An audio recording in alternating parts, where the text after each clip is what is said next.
بہت آسان تھا، اس لیے کہ وہ اپنی آنکھوں سے اس پتھر کو بھی دیکھ چکے تھے جس سے 12 چشمے پھوٹ پڑے،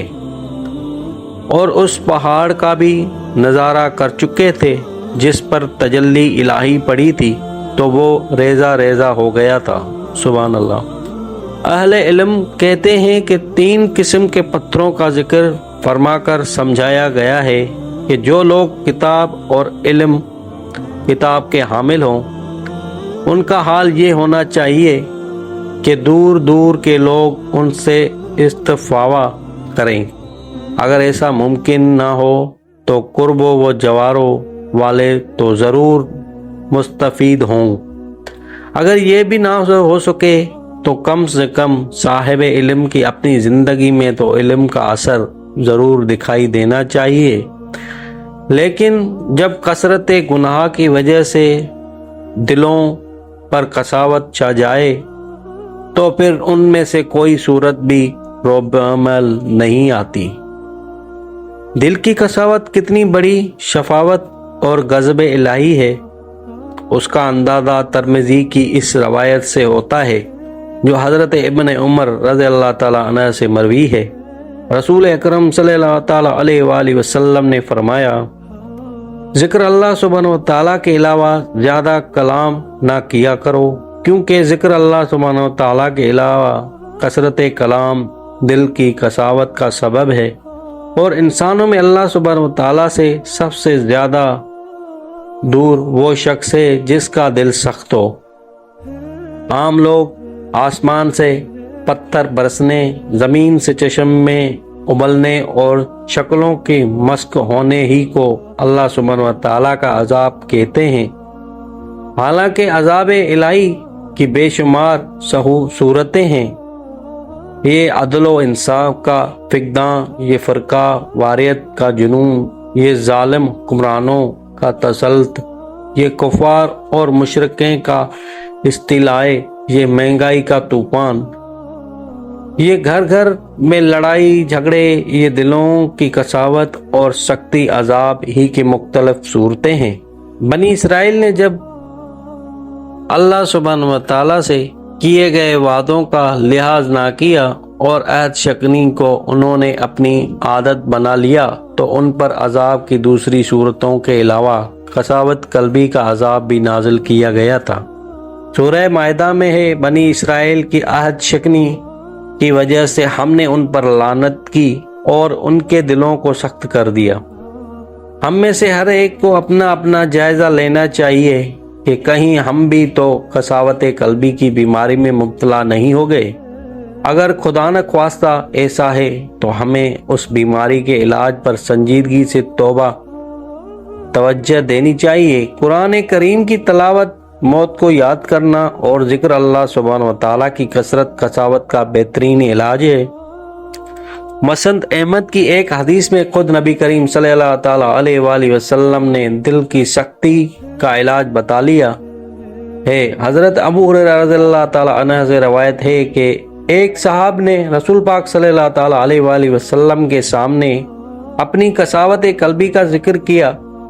تو آپ نے فرمایا، اگر تم اپنے دل کو نرم کرنا چاہتے ہو تو مسکین کو کھانا کھلاؤ اور یتیم کے سر پر ہاتھ رکھو۔ ظاہر ہے قساوت کا علاج صرف ان 2 اعمال میں منحصر نہیں بلکہ علاج تو اور بھی ہیں، مگر ممکن ہے جن صاحب سے سوال کیا تھا ان کے حال کے مناسب یہی علاج ہو، اس لیے کہ ہمارے آقا حضرت محمد مصطفیٰ صلی اللہ تعالیٰ علیہ وآلہ وسلم حکیم بھی تھے اور مزاج شناس بھی تھے، نفسیات پر بھی آپ کی نظر خوب گہری تھی، اس لیے ہر شخص کو اس کے حالات کے مطابق جواب عنایت فرماتے تھے۔ اس ساری بحث سے ثابت ہوا کہ قساوت دل کی نرمی، رحمتیں اور خشوع کو ختم کر دیتی ہے۔ قساوت والا انسان اللہ سبحانہ و تعالیٰ سے بھی دور ہوتا ہے اور انسانوں سے بھی۔ قساوت نعمتوں سے محروم کر دیتی ہے اور انسان کو غضب کا مستحق بنا دیتی ہے۔